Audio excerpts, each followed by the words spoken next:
Hi hello welcome back to Santosh Ashok YouTube channel. నేను ఈరోజు మీకైతే ఒక రెసిపీ అయితే చూపిస్తానండి. మన ఇంట్లో ఎక్కువగా కూరగాయలు ఏం లేనప్పుడు స్పైసీగా తినాలనుకున్నప్పుడు ఈ రెసిపీ చేసుకుంటే చాలా బాగుంటుంది. ఓన్లీ టమాటా ఆనియన్స్తో ఈ రెసిపీ అయితే చేసుకోవచ్చు. ప్రాసెస్లోకి వెళ్ళిపోదాం. ఫస్ట్ ఆయిల్ వేసుకొని జీలకర్ర ఆవాలు వేసుకొని మనకు అవసరమైతే పచ్చిమిర్చి కూడా వేసుకోవచ్చు. నేను పిల్లల కోసం చేస్తున్నాను కాబట్టి పచ్చిమిర్చి ఏం వేయలేదండి. పల్లీలు వేసి బాగా పల్లీలు వేగనియాలి. పల్లీలు వేగిన తర్వాత ఆనియన్ టమాటా వేసి బాగా కలుపుకోవాలి. టమాటా మొత్తం మెత్తగా అయిపోవాలి.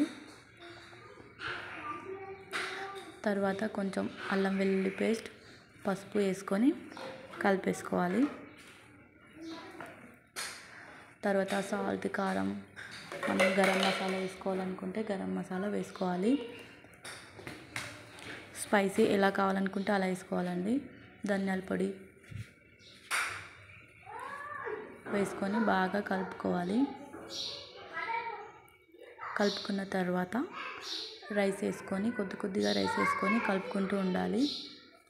రైస్ మొత్తం బాగా కర్రీకి కలిసేటట్టు కలుపుకోవాలి నీట్గా. ఇలా కలుపుకున్న తర్వాత మన ఆనియన్ టమాటా రైస్ రెడీ అయిపోయినట్టే. చాలా బాగుంటుందండి. ఒకసారి మీకు నచ్చితే ట్రై చేసి ఎలా ఉందో కామెంట్ చేయండి. ఇలాంటి మరిన్ని వీడియోస్ కోసం నా ఛానల్ని సబ్స్క్రైబ్ చేసుకోండి. Bye bye.